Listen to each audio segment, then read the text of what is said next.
salaatu allazi fi kulli sayrin wa fi safar hamaani halaa maahin maal absa wa safar salaatu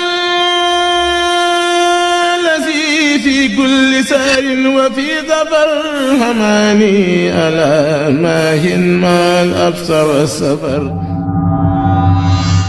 asalaamaaleykum wa rahmatullahi taala wa barakatuhu mbokki talibé yi ñu ngi leen di nuyuwaat di leen siyaare ni ñu leen ko waxee woon sànq rek ci entrée bi ñu fa feggoog docteur yu baax yooyu nga xam ne mooy Thierno Bakhoum ak Ibrahima Diouf ñi ngi fi nag ci docteur Coumba Diouk moom mi nga xam ne moom la ñu fekk fii mu jiite liggéey bu tedd bi nga xam ne mooy journée mondiale wala nationale de consultation gratuite mais particularité bi mooy handicapé yi.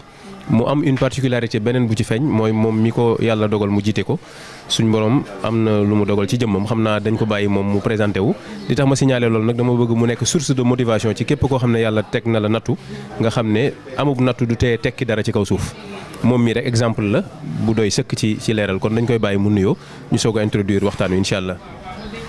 asalaamaaleykum wa rahmatullah sëñ Ibrahima ñu ngi leen di ziar di leen delloo njukkal bu baax ci li nga xamante ne accueillir ngeen ñu déjà Touba donc Touba nekk dëkk boo xamante ne xaw nañ ko min tuuti nag mais ñu ngi sant yàlla bu baax donc tey ñu ñëw fi yàlla def ne depuis am nañ léegi ñett at ak lu teg ñu créé benn association ñu ngi ko créé France donc association bi li ko undu mooy jàppale xale yi nga xamante ne dañoo amee laago su ko defee ñu dimbali leen ba faju bi ñu war a faju nga xam ne des fois dafay metti te mën na yàgg te dafa am benn coordination bu muy laaj des fois donc ñun nan lañ leen mën a taxawoo ba faju boobu ñu bëgg a faju ñu faju ko mais yamuñu ci loolu parce que xale yi des fois dañuy soxla équipement donc lan la ñu mën a dimbali bu dee chaise bu dee matelas yi nga xamante ne xam nga xale yi nga xam ne tudd lu yàgg dañuy dem ba seen yaram yi def ay góom am na genre matelas yoo xamante ne yàlla may na xel ba ñu créé ko ba nga xamante ne xale bu si tëdd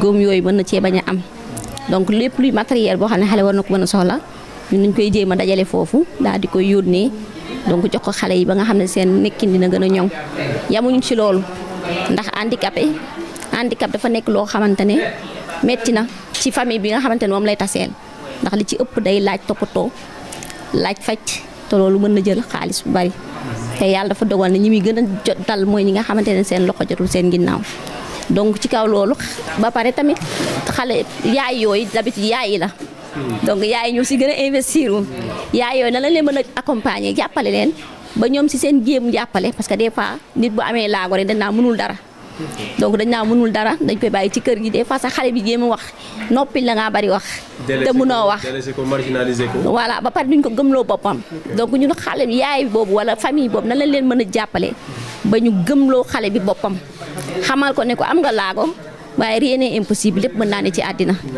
ci cadre gëmloo xale bi boppam ak wan ko ne ko am nga laago waaye lépp possible na ci àdduna il suffit que nga góorgóorlu loolu yow exemple bu doy sëkk nga ci sa jëmm dina ma intéressé parce que yàlla teg na la nattu terewul jàng nga ba am ay études supérieures dem bitim réew ba tey taxawal lii ngir dimbali sa askan kon exemple nga ci sa jëmm rek doy na ci référence loo ci mën a indi. alhamdulilah donc man bi ma nekkee xale donc am juróom benn at la ma yàlla nattoo ma am cancer donc bi ñu ma opéré nag ci opération bi laa jëlee sama handicapé donc sama opération laa jëlee sama handicap. bi ma génnee donc metti woon na mu nekk lu gudd comme ni ma ko waxee rek soins yu yàgg soins yu gudd ma dem ba benn moment nag waajur yi dañuy dem nu fajee ba nga xamante ne wér nga am benn stabilité bi priorité bi nag lay nekk wuti luñ jox njaboot gi donc yenn soins yi nga xamante ne xëy na soxla woon naa ko pour lu accompagner sama handicap yàlla donc def woon ne lu mënoon a nekk la nekkul sàggante mais dafa am priorité yoo xamante ne moom moo ëppoon mais nag man moom du ma bàyyi loolu xëy na yàlla ma ko moo ñaale ma ko ci sant yàlla bu baax sama papa tamit nekk koo xamante ne joué na ci rôle bu mag sama papa moom dafa ma mës a wax ne handicap ci bopp la soo gëmee ne handicapé rek handicapé ngay doon tant que yàlla mi ngi lay mel xel dara jomm la dara tëwu la des fois su ma xawee tayal sax am yenn xalaat yi moom ma siy génnee donc si laa ñafe bañ dugal ma école may jàng farlu bu baax nag sama jàng am na benn période boo xamante ne naroon naa bàyyi ndax maa ngi doon laaj naan man su ma jàng may sonn nii su ma jàngee ba pare dina am liggéey ak Sénégal nga xam ne accessibilité bi demul noonu. suuraale wuñu handicapé yi presque fenn.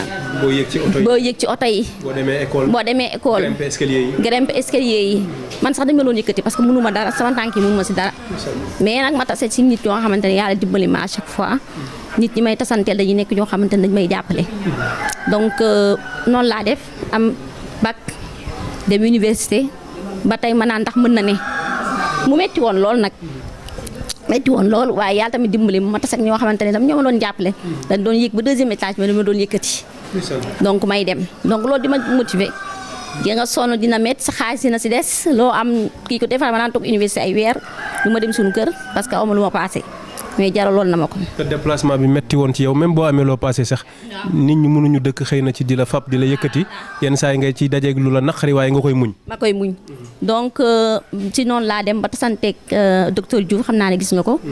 donc foofu fak la ñu xamante ma ak moom. docteur Ibrahima Diouf mu jàppale ma nag bu baax. danaan xëy suba jóge këram.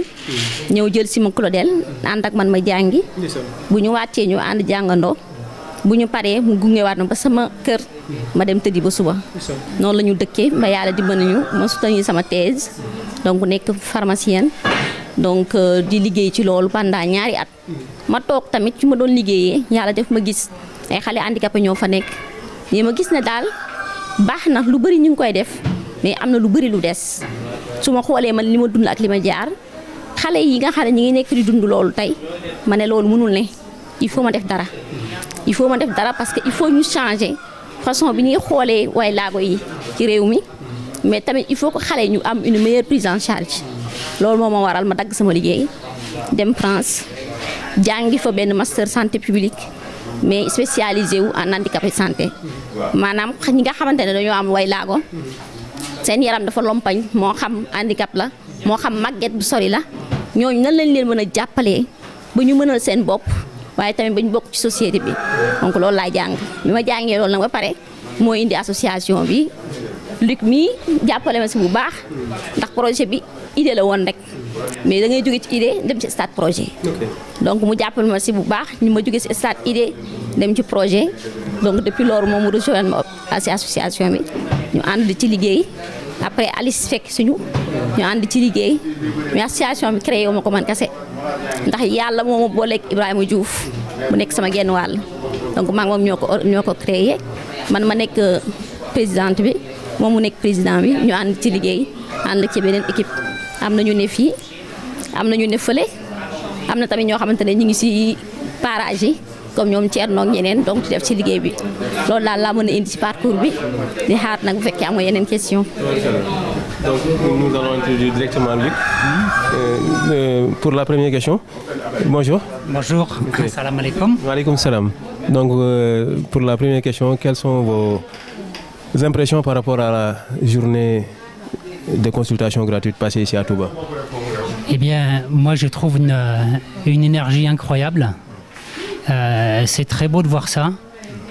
Ces enfants qui sont en situation de handicap, ils ont la triple peine. Ils ont leur situation de handicap, ils ont des maladies qui viennent se greffer sur cette situation. Et puis, ils sont parfois un peu mis de côté de la société, avec leur maman qui doivent s'occuper d'eux. Et voilà, ce que veut faire Kumba, ben, c'est vraiment formidable. C'est changer tout ça. C'est pas juste apporter des médicaments, une consultation. C'est faire que la société change et les enfants en situation de handicap, eh bien, ils soient comme les autres et ils puissent être heureux, s'épanouir. Voilà, c'est des êtres humains. Et ils ont les mêmes droits, les mêmes que tous. Voilà. Donc, Luc, pour la deuxième question, ça va directement à Dr Kumba. De par sa motivation, de par sa détermination, son dévouement, corps et âme, malgré qu'elle a un handicap. Qu'est-ce que vous avez à dire sur ça? Moi, j'ai un Dr Kumba, je l'ai rencontré, je l'accompagnais pour une petite formation. Et moi, j'ai envie de la remercier et lui dire mon admiration. C'est un bulldozer. Si la porte elle est fermée, elle va passer par la fenêtre. Rien va l'arrêter, Kumba. Et moi, je la remercie beaucoup de m'avoir embarqué dans cette aventure qui a énormément de sens pour moi et dont je suis fier de faire partie. Et voilà, je me disais, pourquoi je vais venir ici les aider, je vais servir à rien. Elle m'a dit, non, tu viens. Et je suis content vraiment d'être venu, d'être là et de participer à ça. Et Et franchement, bravo. Bravo et merci, Kumba. Pour votre mot de la fin, quel est le message que vous allez lancer aux handicapés du Sénégal et dans le monde entier? Vous êtes des enfants, des adultes, des êtres humains comme tous les autres. Vous faites partie de la société, vous avez votre place. Et de plus en plus, on va tout faire pour que vous ayez vraiment votre place et que le handicap ne soit plus un handicap. Voilà. Merci. Et merci. Okay, merci. Si je peux ajouter, ce n'est pas les personnes en situation de handicap qui doivent s'adapter à la société. Parce que nous, on est une minorité. Donc c'est à la société de s'adapter à nous. C'est-à-dire, on est ensemble, c'est un vivre ensemble, personne n'est à l'écart. Donc on doit s'entraider, s'accompagner pour que tout le monde puisse s'épanouir dans cette société où chacun a son mot à dire. Et chacun aussi a ses ambitions, mais aussi a quelque chose à apporter à cette société-là, quelles que soient ses difficultés. Donc on est tous pareils, il n'y en a pas un qui doit être mis à l'écart par rapport à l'autre. Et pour cela, le handicapé, en plus de son handicap, fait beaucoup d'efforts pour essayer de s'intégrer dans la société. Il est temps que la société change et intègre les personnes qui vivent avec un handicap. Donc c'est ça le message. Et du coup, ce que je voudrais apporter, que je n'ai pas apporté, je remercie énormément l'association Aidons les enfants handicapés, dirigée par Sokhna Zeynep Fall, Sokhna Zeynep Ndiaye. Donc comme nous wax ci olof, jigéen du man góor du sonn du tàyyi guddi suba bëccëg des fois dañuy wax téléphone ba minuit ci kaaw xale yi nga xamante ne dañuy sonn ñu war leen hospitaliser des fois ñu commencé soins yu dem bi ci biir parents yi sonn ne ñoom xale bi de toute façon du wér dañuy préférer arrêter ñu topp ci di fexe di baab di delloo xale bi comme reprendre soins yi sonnul tàyyiwul guddi bëccëg suba ak ngoon ak sëñ Moustapha mi nga xam ne moo dirigé handicap ca kanam. Sur l'OSO, nous remercions énormément les personnes qui nous ont soutenus depuis la France. Nous avons des personnes particulières qui ont pu participer en donnant des dons, que ce soit des dons financiers ou des dons de matériel. Mais en plus, nous remercions nos partenaires financiers qui sont le PRA-OSIM, accompagnés par le Forum, le PRA-OSIM et l'AFD, qui est l'Agence française de développement. Et alors, il y a une dernière association à remercier, et je termine par là, c'est l'association Assaman Ismail, qui est dirigée par Adama, qui nous a énormément aidés dans la collecte des matériels médicaux, et qui, aujourd'hui, on a pu apporter plein de cadeaux, plein de dons pour les enfants. Merci à vous. Docteur Koumba, avant de me rendre la parole, ma dernière question, c'est de savoir quelles sont vos relations avec Dr Mboup, qui vous a accueilli à Touba, particulièrement ici, dans son cabinet médical nommé Cheikh Mouhamadoul Bachir. Une très bonne question. Dr Mboup, je l'ai rencontré via Moustapha Thiam, le président de l'association Aidons les handicaps. On discutait sur le programme, l'activité. Comment est-ce qu'il faudrait donc essayer de trouver un local plus adapté pour les soins des enfants. C'est dans ce cadre-là que j'ai rencontré Dr Mboup, franchement, qui est très investi, très engagé. À un moment, je me dis, mais ce degré de l'engagement, qu'est-ce qu'il y a derrière? Je lui ai dit, mais docteur, dis-moi. Donc, si vous avez des attentes pour ça, il me dit, ben, je fais ça parce que je veux aider, je veux apporter ma partition. Donc, dans ce que vous faites, je trouve que c'est quelque chose qui est normal et ce qu'il faut faire. Donc, il nous a donc logés donc, dans son local. Et du coup, on est très bien accueillis. On le remercie vivement. On s'est connus il y a quelques mois, mais comme si on se connaissait depuis des années. Et la collaboration, je pense que ça va pas se terminer ici. Donc c'est un début, mais qui aura une longue vie. J'ai espoir. Donc voilà. Merci. Khidma 28 vous remercie, docteur. Merci beaucoup à vous. Merci beaucoup à vous. صلاة الذي في كل سير وفي سفر هماني هلا ماهن ما الأبس والسفر صلاة الذي في كل سير وفي ظفر هماني ألا ماهن ما الأبس والسفر